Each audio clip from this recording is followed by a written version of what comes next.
ਸਤਿ ਸ੍ਰੀ ਅਕਾਲ ਜੀ। ਤੁਸੀਂ ਦੇਖ ਰਹੇ ਹੋ ਤੇਜ਼ ਪੰਜਾਬ ਨਿਊਜ਼। ਮੈਂ ਹਾਂ ਬਿਨੂ ਸ਼ਰਮਾ। ਜਿੱਥੇ ਰਾਜਨੀਤਿਕ ਮਾਹੌਲ ਇਸ ਸਮੇਂ ਪੂਰੀ ਤਰ੍ਹਾਂ ਗਰਮ ਹੈ। ਹਰ ਕੋਈ ਮੈਦਾਨ ਵਿੱਚ ਪਾਰਟੀ ਉਤਰਨਾ ਚਾਹੁੰਦੀ ਹੈ। ਪਾਰਟੀਆਂ ਇੱਕ ਦੂਸਰੇ ਨੂੰ ਟਾਰਗੇਟ ਕਰ ਰਹੀਆਂ ਨੇ। ਜਿੱਥੇ ਲੋਕਾਂ ਦੇ ਮਸਲੇ ਸੁਲਝਾਉਣੇ ਚਾਹੀਦੇ ਨੇ। ਕਈ ਤਰ੍ਹਾਂ ਦੇ ਮੁੱਦੇ ਇਸ ਸਮੇਂ ਉੱਠੇ ਹੋਏ ਨੇ, ਭਾਵੇਂ ਉਹ ਲਖੀਮਪੁਰ ਖੀਰੀ ਦਾ ਮੁੱਦਾ ਹੋਵੇ ਜਾਂ ਜਿਹੜਾ ਸਿੰਘੂ ਬਾਰਡਰ ਦੇ ਹਾਲ ਹੀ ਤਾਜ਼ਾ ਮੁੱਦਾ ਹੋਵੇ ਉਹ ਹੋਵੇ। ਇਸ ਖਾਸ ਮੌਕੇ 'ਤੇ ਮੇਰੇ ਨਾਲ ਕਾਂਗਰਸ ਤੋਂ ਨਸੀਬ ਜਾਖੜ ਜੀ ਮੌਜੂਦ ਨੇ। ਉਹਨਾਂ ਦੇ ਵਿਚਾਰ ਸਾਂਝੇ ਕਰਦੇ ਹਾਂ। ਇਸ ਬਾਰੇ ਗੱਲਬਾਤ ਕਰਦੇ ਹਾਂ ਕਿ ਦੇਸ਼ ਚਾਹੁੰਦਾ ਕੀ ਹੈ, ਲੋਕਾਂ ਦੀਆਂ ਮੰਗਾਂ ਕੀ ਨੇ, ਲੋਕ ਕੀ ਚਾਹੁੰਦੇ ਨੇ। ਜਿੱਥੇ ਚਰਨਜੀਤ ਚੰਨੀ ਆਪਣਾ ਕੰਮ ਸਹੀ ਤਰੀਕੇ ਨਾਲ ਕਰ ਰਹੇ ਨੇ, ਕਈਆਂ ਨੂੰ ਲੱਗਦਾ ਹਾਲੇ ਵੀ ਉਹ ਕੰਮ ਗਲਤ ਤਰੀਕੇ ਨਾਲ ਕਰ ਰਹੇ ਨੇ। ਉਹਨਾਂ ਦੇ ਵੀ ਪੁਤਲੇ ਜਲਾਏ ਜਾ ਰਹੇ ਨੇ ਥਾਂ 'ਤੇ। ਤੁਹਾਡਾ ਬਹੁਤ ਬਹੁਤ ਸਵਾਗਤ ਹੈ। आपका धन्यवाद करना चाहूँगा और आपके चैनल का भी धन्यवाद करना चाहूँगा। ਤੇ ਨਸੀਬ ਜੀ, ਜਿੱਦਾਂ ਹੁਣ ਰਾਜਨੀਤਿਕ ਮਾਹੌਲ ਹੈ, 2022 ਦੀਆਂ ਚੋਣਾਂ ਆਉਣੀਆਂ ਨੇ। ਲੋਕਾਂ ਦੀਆਂ ਸਰਕਾਰਾਂ ਤੋਂ ਕਿਤੇ ਨਾ ਕਿਤੇ ਲੱਗਦਾ ਜਿਹੜੀ ਉਮੀਦਾਂ ਨੇ, ਵਿਸ਼ਵਾਸ ਆ ਉੱਠ ਚੁੱਕਿਆ ਹੈ। ਕਿਉਂਕਿ ਲੋਕ ਆਪਣੇ ਆਪਣੇ ਵਿਚਾਰ ਸਾਂਝੇ ਕਰ ਰਹੇ ਨੇ। ਕੋਈ ਆਮ ਆਦਮੀ ਪਾਰਟੀ ਨੂੰ ਕਹਿ ਰਿਹਾ, ਕੋਈ ਕਾਂਗਰਸ ਨੂੰ ਕਹਿ ਰਿਹਾ। ਲੋਕ ਹਾਲੇ ਵੀ ਬੀਜੇਪੀ ਦੇ ਪਿੱਛੇ ਲੱਗੇ ਹੋਏ ਨੇ। ਕੀ ਲੱਗਦਾ, ਕੀ ਕਹਿਣਾ ਚਾਹੋਗੇ? देखिए मैडम, हम सारा दिन फील्ड में काम करते हैं और जो मज़दूर लोग हैं, चाहे वो किसान है, चाहे वो मज़दूर है, चाहे वो छोटा दुकानदार व्यापारी कुछ भी है, आज की जो सत्ता से एक ठगा सा महसूस कर रहा है। क्योंकि उन्होंने बड़े उम्मीद के साथ बीजेपी को चुना था कि 15 लाख खाते में आएंगे, 2 करोड़ युवाओं को नौकरियां देंगे, बिल माफ़ होंगे, पता नहीं क्या क्या लुभावने वादे सरकार ने किए थे। लेकिन सरकार ने सत्ता में आते ही कर्मचारियों की छंटनी शुरू कर दी। जीएसटी ले आए, नोटबंदी ले आए और ये जो भारत देश की मैं बात करूँगा, ये इतना तोड़ दिया बीजेपी सरकार ने, कुछ कोरोना ने, कि आर्थिक स्थिति बहुत ही बुरा हाल मचा हुआ है। आर्थिक स्थिति का भी पूरे देश के अंदर आप देख लीजिए। रोज़गार की बात करें तो सभी चीज़ों का निजीकरण सरकार करने पे तुली हुई है। अब सेंटर का कितना बड़ा विभाग था, रेलवे को निजी हाथों में दे दिया।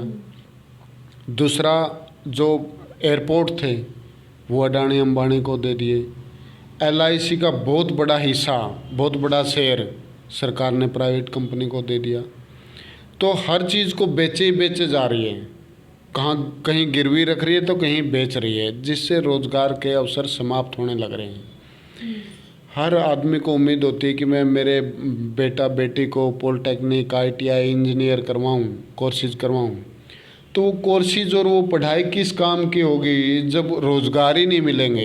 बच्चे आप देख लीजिए कि 10 कहीं वैकेंसी आती है तो 10 लाख से ज़्यादा फार्म आते हैं। बेरोज़गारी की बिल्कुल त्राही त्राही, पूरे हरियाणा की बात करें, पंजाब की करें, चंडीगढ़ की करें तो बहुत बुरा हाल है। कच्चे कर्मचारियों को अगर चंडीगढ़ की बात करें तो एक यहाँ पे बीजेपी सरकार ने लॉयंस कंपनी को ठेका दे रखा है और एक जैम पोर्टल है जो अमित शाह के बेटे की कंपनी है, जैम पोर्टल। वहाँ से क्या करते हैं कि ठेकेदारों को 0.1 पे टेंडर छोड़ देते हैं। कभी वो एजुकेशन विभाग की छंटनी कर देते हैं, कर्मचारियों को निकाल देते हैं, कभी वो हेल्थ वर्करों को निकाल देते हैं, कभी किसी, चारों तरफ से कर्मचारी रोड पे हैं। अब किसानों की बात करें तो किसान भाई हमारे 10 महीने से भी ज़्यादा कुंडली बॉर्डर पे और दूसरे बॉर्डरों पे, दिल्ली के चारों तरफ स्टेजो बॉर्डर हैं उन पे बैठे हैं। 700 के करीब किसानों की वहाँ पे मौत हो चुकी है। अब उनका मांग, एक तरफ तो सरकार कहती है कि आत्मनिर्भर बनो। क्या किसान आत्मनिर्भर नहीं था? दिन रात खेत में काम करके, वो अपनी मेहनत मजदूरी करके वो फसल उगाता है और उसको औने पौने दामों में मंडियों में बेच के आना पड़ता है। उसकी जो लागत मूल्य है वही उसका पूरा नहीं होता। तो सरकार से ये किसान कोई नौकरी नहीं मांग रहे हैं। किसानों की सिर्फ और सिर्फ बात ये है कि हमारे को जो तीनों जो काले कानून हमारे लिए आप लेके आए हो इनका रद्द कर दो, सिर्फ ये है। लेकिन सरकार पीछे हटने के लिए तैयार नहीं है। तो कर्मचारी और किसान के मैंने 2 वर्गों की बात की। अब GST लगाने के बाद जो दुकानदार हैं, देखो जब किसान के पास पैसा आएगा मार्केट में तो मार्केट चलेगी तो मज़दूरों को काम मिलेगा, दुकानदारों को काम मिलेगा। आप किसी भी मार्केट में जाकर देख लीजिए, हर व्यापारी बेला बैठा है, कोई काम नहीं है उसके पास। और GST महीने में 3-3, 4-4 बार GST देनी पड़ती है किसी भी दुकानदार को, तो वो भी अपने आप को ठगा सा महसूस कर रहा है। तो कोई वर्ग ऐसा नहीं है जो वर्तमान सरकार से खुश हो। बस ये है कि आने वाले समय में लोग चुनाव का इंतज़ार कर रहे हैं। आने वाले समय में एक अच्छी सरकार चुनेंगे और वो अच्छे दिनों का वायदा है जो अगली सरकार पूरा करेगी। ਨਸੀਬ ਜਿਹੜੀ ਘਟਨਾ ਹੋਈ ਹੈ ਸਿੰਘੂ ਬਾਰਡਰ ਤੇ ਯੁਵਕ ਦੀ ਹੱਤਿਆ ਕੀਤੀ ਗਈ ਹੈ ਨਿਹੰਗ ਸਿੱਖ ਵੱਲੋਂ, ਕੀ ਲੱਗਦਾ ਹੈ ਜਿੱਥੇ ਲੋਕਾਂ ਦਾ ਵੀ ਕਹਿਣਾ, ਕਈ ਲੀਡਰ ਦਾ ਵੀ ਕਹਿਣਾ ਕਿ ਚਰਨਜੀਤ ਚੰਨੀ ਤੇ ਨਵਜੋਤ ਸਿੰਘ ਸਿੱਧੂ ਦਾ ਕਾਫਲਾ ਲਖੀਮਪੁਰ ਖੀਰੀ ਤੱਕ ਗਿਆ ਹੈ, ਇੱਥੇ ਵੀ ਲੱਗਦਾ ਕਿ ਜਾਣ ਦਾ ਫਰਜ਼ ਬਣਦਾ ਸੀ। ਇਹਦੇ ਬਾਰੇ ਕੀ ਕਹਿਣਾ ਚਾਹੋਗੇ, ਕੀ ਵਿਚਾਰ ਨੇ ਤੁਹਾਡੇ? देखिए, वो एक कहावत है, जितनी मुँह उतनी बातें होती है। लखीमपुर खीरीवाड़ी घटना जो थी वो एक सोची समझी साजिश थी, जो निहत्थे लोगों को आराम से प्रदर्शन कर रहे थे उनको कुचल दिया। लेकिन जो ये बात है वो उनका कोई इंटरनली मामला है, ये धर्म के साथ जोड़ के इस मामले को, ये भी एक किसान आंदोलन को छवि खराब करने के लिए बनाया गया है। क्योंकि जो ये आजकल वीडियो और फोटो वायरल हो रही है कि कृषि मंत्री उस निहंग को सम्मानित कर रहे हैं बुक्का दे करके, शॉल भेंट करके, सरोपा दे करके, तो कहीं ना कहीं क्या लगता नहीं कि कोई साजिश भी हो सकती है ये, क्योंकि ये मामला धर्म से जुड़ा हुआ है। और हर तरह के हथकंडे बीजेपी सरकार ने करके देख लिए। किसान जो संगठन थे उनको फाड़ने का काम किया, उनको धर्म के साथ जोड़ने का काम किया, वहाँ की जो लोकल पब्लिक है उनको भड़काने का काम किया। सरकार ने हर हथकंडे अपना के देख लिए।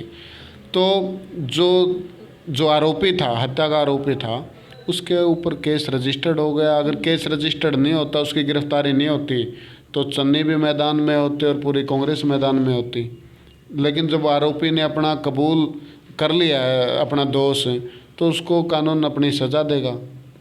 ਤੇ ਜਿਹੜੇ ਹਰੀਸ਼ ਰਾਵਤ ਨੇ ਉਹ ਆਪਣਾ ਪੰਜਾਬ ਕਾਂਗਰਸ ਪ੍ਰਭਾਰੀ ਜਿਹੜਾ ਉਹਨੇ ਡੈਜ਼ਿਗਨੇਸ਼ਨ ਉਹ ਛੱਡ ਚੁੱਕੇ ਨੇ, ਕੀ ਕਹਿਣਾ ਚਾਹੋਗੇ? ਹਰੀਸ਼ ਚੌਧਰੀ ਦਾ ਨਾਮ ਸਾਹਮਣੇ ਆ ਰਿਹਾ ਕਿਤੇ ਨਾ ਕਿਤੇ। ਕਹਿਣਾ ਇਹ ਵੀ ਹੈ, ਜਿੱਦਾਂ ਤੁਸੀਂ ਕਿਹਾ ਕਿ ਜਿੰਨਾ ਗੱਲਾਂ ਉਨੇ ਮੂੰਹ, ਲੋਕਾਂ ਦਾ ਕਹਿਣਾ ਇਹ ਵੀ ਹੈ ਕਿ ਕਾਂਗਰਸ ਲਗਾਤਾਰ ਅਸਤੀਫੇ ਦਿੱਤੇ ਆ ਰਹੇ, ਕਦੇ ਕੋਈ ਦਿੰਦਾ ਕਦੇ ਕੋਈ ਦੇ ਦਿੰਦਾ ਹੈ। ਲੱਗਦਾ ਕਿ ਕਾਂਗਰਸ ਸਭ ਤੋਂ ਪੁਰਾਣੀ ਪਾਰਟੀ ਹੈ, ਆਪਣਾ ਕੰਮ ਹੁਣ ਜਿੱਦਾਂ ਹੁਣ ਮਾਹੌਲ ਹੈ ਕਰੋਨਾ ਕਾਲ ਤੋਂ ਬਾਅਦ ਸਹੀ तरीके ਨਾਲ कर रही है? देखिए, बिल्कुल कर रही है। कांग्रेस ने जब कोरोना काल में आपने कवरेज भी की होगी, चाहे वो बैठाकर कांग्रेस ने पूरे देश के अंदर, क्योंकि बीजेपी ने तो बिना सोचे समझे लॉकडाउन कर दिया था, बिना किसी प्लानिंग के। लेकिन जो मज़दूर लोग थे वो सड़कों पे थे, पटरियों पे थे, उनका जाने का कोई मतलब साधन नहीं था। तो कांग्रेस सरकार ने उनकी टिकट भी करवाई, उनके लिए व्हीकल भी मुहैया करवाए और उनको अपने अपने प्रदेशों में भिजवाने का काम किया। और जो यहाँ पे हैं उनको राशन बंटवाने का काम किया, मास्क वितरित करवाने का काम किया, सैनिटाइज करवाया, बहुत कुछ कांग्रेस ने करवाया है। और बीजेपी ने तो आपने देखा होगा, रेल की जो लाइनें थी उनके ऊपर मतलब रेल न चल करके उनके ऊपर लाशें थी। पैदल चलते चलते लोगों के पैरों में छाले पड़ गए थे बहुत बड़े बड़े। जो गर्भवती महिलाएं थी उन्होंने अपनी डिलीवरी रोड के ऊपर करवा दी। तो बीजेपी का तो जो जितना जुल्मो सितम हम कहेंगे, जनरल डायर और हिटलर शाही नीतियों से चलने का वो है बीजेपी सरकार का फंडा। ਤੇ ਜਿੱਥੇ ਹਰੀਸ਼ ਰਾਵਤ ਦੀ ਤੋਂ ਪੁੱਛਿਆ ਸੀ ਮੈਂ ਕਿ ਹਰੀਸ਼ ਰਾਵਤ ਆਪਣਾ ਪੰਜਾਬ ਕਾਂਗਰਸ ਪ੍ਰਭਾਰੀ ਦੀ ਡੈਜ਼ਿਗਨੇਸ਼ਨ ਤੋਂ ਛੱਡ ਚੁੱਕੇ ਨੇ, ਤੇ ਹੁਣ ਹਰੀਸ਼ ਚੌਧਰੀ ਦਾ ਨਾਮ ਸਾਹਮਣੇ ਆ ਰਿਹਾ, ਕੀ ਕਹਿਣਾ ਚਾਹੋਗੇ? ਇਹ ਵੀ ਇੱਕ ਕਿਤੇ ਨਾ ਕਿਤੇ ਪੋਲੀਟੀਕਲ ਏਜੰਡਾ ਹੋ ਸਕਦਾ, ਜਾਂ ਲੱਗਦਾ ਕਿ ਉਹ ਆਪਣੀ ਕੋਈ ਨਵੀਂ ਰਿਸਪੌਂਸਿਬਿਲਟੀ ਹੈ, ਜਿੱਦਾਂ ਕੈਪਟਨ ਨੇ नवी पार्टी बने ऐदा कुछ करने जा रहे हैं? देखिए, जो हरीश रावत है वो बहुत ही सीनियर लीडर कांग्रेस के हैं और महासचिव भी हैं, उत्तराखंड के पूर्व सीएम भी रहे हैं। लेकिन वहाँ अभी चुनाव सर पे हैं, तो उन्होंने हाईकमान से अपील की है कि मैंने अपने चुनाव भी संभालने, क्योंकि सीएम कैंडिडेट का चेहरा कांग्रेस ने रावत साहब को ही मैदान में उतारा है, तो रावत साहब ने उधर भी मेहनत करनी है। तो इस करके कोई ऐसी बात नहीं है कि कोई चुनावी एजेंडा है या कोई ऐसी बात नहीं है। ਜਿੱਦਾਂ ਪੁੱਛਿਆ ਸੀ ਮੈਂ ਤੁਹਾਨੂੰ ਕਿ ਕੈਪਟਨ ਨੇ ਆਪਣੀ ਨਵੀਂ ਪਾਰਟੀ ਬਣਾ ਲਿੱਤੀ ਹੈ, ਨਵੀਂ ਪਾਰਟੀ ਬਣਾਉਣ ਨਾਲ ਨਵੀਂ ਇਮੇਜ ਆਏਗੀ ਜਾਂ ਉਹੀ ਇਮੇਜ ਰਹੇਗੀ ਜਿਹੜੀ ਕਾਂਗਰਸ 'ਚ ਹੈਗੀ ਸੀ ਲੋਕਾਂ ਲਈ ਉਹਨਾਂ ਦੇ ਪ੍ਰਤੀ? ਕੀ ਲੱਗਦਾ ਨਵੀਂ ਪਾਰਟੀ ਕੈਪਟਨ ਨੇ ਕੀ ਸੋਚ ਸਮਝ ਕੇ ਬਣਾਈ ਹੈ? देखिए, कहावत है, विनाश काले विपरीत बुद्धि। अब कैप्टन साहब ने नई पार्टी का गठन कर लिया और नई पार्टी बनाना सबका अधिकार है, लेकिन मेरे को नहीं लगता कि उनकी छवि बन पाएगी। ऐसा उन्होंने नहीं करना चाहिए था, ये पार्टी का फैसला था, उन्होंने सर माथे वो रखना चाहिए था फैसला। क्योंकि जब मुख्यमंत्री भी तो कांग्रेस पार्टी ने बनाया था, तो कांग्रेस पार्टी का जो आदेश था वो सर माथे मान करके उन्होंने कबूल कर लेना चाहिए था। लेकिन ये नाराज़गी और ये पार्टीबाजी बनाना मेरे को नहीं लगता कि कोई सक्सेस हुआ होगा। ये इतिहास उठा के देख लीजिए, चाहे पंजाब का चाहे हरियाणा का, जिसने नई पार्टी बनाया वो ख़त्म हुआ है। ਚੰਨੀ ਕੋਲੇ ਵੀ ਜਾਖੜ ਜੀ 1-2 ਮਹੀਨੇ ਦਾ ਸਮਾਂ ਰਹਿ ਗਿਆ। 1-2 ਮਹੀਨੇ 'ਚ ਤੁਹਾਨੂੰ ਲੱਗਦਾ ਜਿਹੜੇ ਕੰਮ ਉਹ ਕਰਨਾ ਚਾਹੁੰਦੇ ਨੇ ਉਹ ਪੂਰੇ ਕਰ ਪਾਣਗੇ, ਜਾਂ ਹਾਲੇ ਵੀ ਜਿਹੜੀ ਅਪਡੇਟ ਉਹ ਹੁਣ ਨਹੀਂ ਦਿਖਾ ਪਾਏ ਇੰਨੇ ਦਿਨਾਂ 'ਚ, ਉਹ ਲੱਗਦਾ ਕਿ 1-2 ਮਹੀਨੇ ਦੇ ਸਮੇਂ 'ਚ ਦਿਖਾ ਪਾਣਗੇ ਜਿਹੜੇ ਲੋਕਾਂ ਨੇ ਮਸਲੇ ਨੇ हल कर पाएंगे? देखिए, आपने नायक मूवी देखी होगी, उसमें एक दिन के लिए अनिल कपूर सीएम बना था। तो उसने एक ही दिन में जिसको बहाल करना था, सस्पेंड करना था या विकास काम करने थे, सभी विभागों के एचओडियों की बैठक लेकर के सारे फैसले कर दिए थे। तो मैं फ़िल्म की बात नहीं करूँगा, ऐसी ही स्टोरी आप ये देख लीजिए। 3 महीने का वक्त हमारे सीएम साहब के पास बचा है, और ये मानता हूँ कि बहुत ही ग्राउंड लेवल से जो उठ के एक गरीब परिवार से उठ करके एक दलित चेहरा कांग्रेस सामने लेके आई है, तो परसेंटेज भी वहाँ पे पंजाब के अंदर दलितों की बहुत ज़्यादा छोटी जाति की रही है। तो उनकी जो सोच है वो ज़मीन से जुड़ी हुई सोच है। बिजली के बिल माफ़ कर दिए, कच्चे कर्मचारियों को पक्का करने की घोषणा कर दी। जो टीचर थे जिसको दूर दूर जाना पड़ता था स्कूलों में पढ़ाने के लिए, 3 घंटे का जो सफ़र तय करके जाते थे, उनको उनका एक पॉलिसी बना करके ये कर दिया कि जो अपना इलाका वो वहीं पे रह के पढ़ाएंगे। और भी बहुत सारी स्कीम चन्नी साहब लेके आ रहे हैं, और कोई ऐसी बात नहीं, सरकार के हाथ बहुत लंबे होते हैं। जो करना चाहे तो आप 3 महीने की तो छोड़ो, रातों रात भी हो जाता है ऐसे फैसले।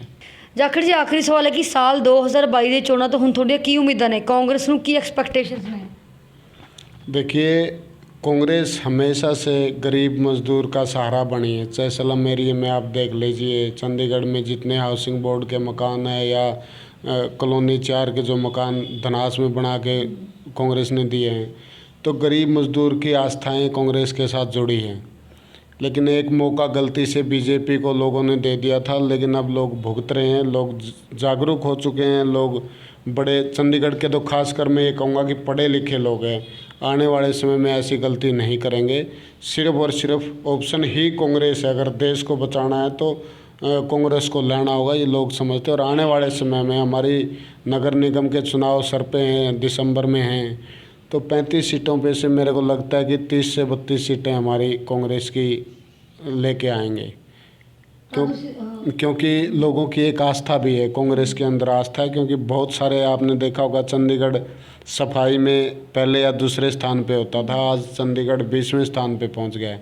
जगह जगह के कूड़े के ढेर हैं, डंपिंग ग्राउंड में आजकल इतनी बदबू आती है कि आसपास की जो धनास है, डड्डो माजरा है, आसपास के जो लोग हैं वो सांस लेना भी वहाँ पे वो नहीं होता, बीमारियां बहुत पैदा होती है वहाँ पे, जो दुर्गंध फैलती है उससे। और वहाँ तो बच्चों के रिश्ते भी होना हट गए। ਤਾਂ ਤੁਸੀਂ ਦੇਖਿਆ ਸੀ ਕਿ ਮੇਰਾ ਕਾਂਗਰਸ ਤੋਂ ਨਸੀਬ ਜਾਖੜ ਜੀ, ਜਿਨ੍ਹਾਂ ਨੇ ਹਰ ਮੁੱਦੇ ਦੇ ਖੁੱਲ੍ਹ ਕੇ ਦਾ ਵਿਚਾਰ ਸਾਂਝੇ ਕੀਤੇ ਸੀ, ਤੇ ਇਹ ਕਿਹਾ ਕਿ ਕਾਂਗਰਸ ਨੂੰ ਇੱਕ ਮੌਕਾ ਹੋਰ ਮਿਲਣਾ ਚਾਹੀਦਾ। ਜਿੱਥੇ ਲੋਕਾਂ ਨੇ ਬੀਜੇਪੀ ਨੂੰ ਚੁਣ ਕੇ ਬਹੁਤ ਵੱਡੀ ਗਲਤੀ ਕੀਤੀ, ਕਾਂਗਰਸ ਨੂੰ ਇੱਕ ਮੌਕਾ ਮਿਲਣਾ ਚਾਹੀਦਾ, ਕਿਉਂਕਿ ਕਾਂਗਰਸ ਸਭ ਤੋਂ ਪੁਰਾਣੀ ਪਾਰਟੀ ਹੈ, ਆਪਣੇ ਕੰਮ ਸਹੀ ਤਰੀਕੇ ਨਾਲ ਕਰ ਸਕਦੀ ਹੈ। ਜਿੱਥੇ ਚਰਨਜੀਤ ਚੰਨੀ ਦੀ ਗੱਲ ਆਉਂਦੀ ਹੈ, ਉਹ ਆਪਣੇ ਕੰਮ ਸਹੀ ਤਰੀਕੇ ਨਾਲ ਕਰੇ। ਲੋਕਾਂ ਨੂੰ ਦੇਖਣਾ ਚਾਹੀਦਾ ਹੈ, ਸੋਚ ਸਮਝ ਕੇ ਬੋਲਣਾ ਚਾਹੀਦਾ ਕਿ ਤੁਹਾਡਾ ਨਵਾਂ ਸੀਐਮ ਹੈ, ਉਹ ਤੁਹਾਡੇ ਭਲਾਈ ਲਈ ਹੀ ਕੰਮ ਕਰ ਰਿਹਾ, ਦੇਸ਼ ਦੀ, ਸਮਾਜ ਦੀ ਭਲਾਈ ਵਾਸਤੇ ਵਧੀਆ ਕੰਮ ਕੀਤੇ ਜਾ ਰਹੇ ਨੇ। ਅਤੇ ਜਿੱਥੇ ਮੋਦੀ ਸਰਕਾਰ ਦੀ ਗੱਲ ਆਉਂਦੀ ਹੈ, ਮੋਦੀ ਸਰਕਾਰ ਆਪਣੇ ਕੰਮ ਹਾਲੇ ਵੀ ਖੁੱਲ੍ਹ ਕੇ ਨਹੀਂ ਕਰੀਏ, ਚੰਗੇ ਤਰੀਕੇ ਨਾਲ ਨਹੀਂ ਕਰੀਏ, ਨਿਕੰਮੀ ਸਰਕਾਰ ਆਪਣਾ ਨਿਕੰਮਾਪਣ ਦਿਖਾ ਰਹੀ ਹੈ। ਵਿਚਾਰ ਰਾਹੀਂ, ਕਮੈਂਟਸ ਰਾਹੀਂ ਤੁਸੀਂ ਵਿਚਾਰ ਸਾਂਝੇ ਕਰ ਸਕਦੇ ਹੋ ਕਿ ਕਾਂਗਰਸ ਨੂੰ ਇਸ ਸਾਲ ਇੱਕ ਮੌਕਾ ਦੇਣਾ ਚਾਹੀਦਾ ਹੈ ਕਿ ਆਪਣੇ ਕਾਂਗਰਸ ਆਪਣੇ ਜਿਹੜੇ ਕੰਮ ਕਰਨਾ ਚਾਹੁੰਦੀ ਹੈ ਲੋਕਾਂ ਵਾਸਤੇ, ਸਮਾਜ ਵਾਸਤੇ, ਉਹ ਕਰ ਸਕਦੀ ਹੈ। ਬਣੇ ਰਹੋ ਤੇਜ਼ ਪੰਜਾਬ ਨਿਊਜ਼ ਨਾਲ।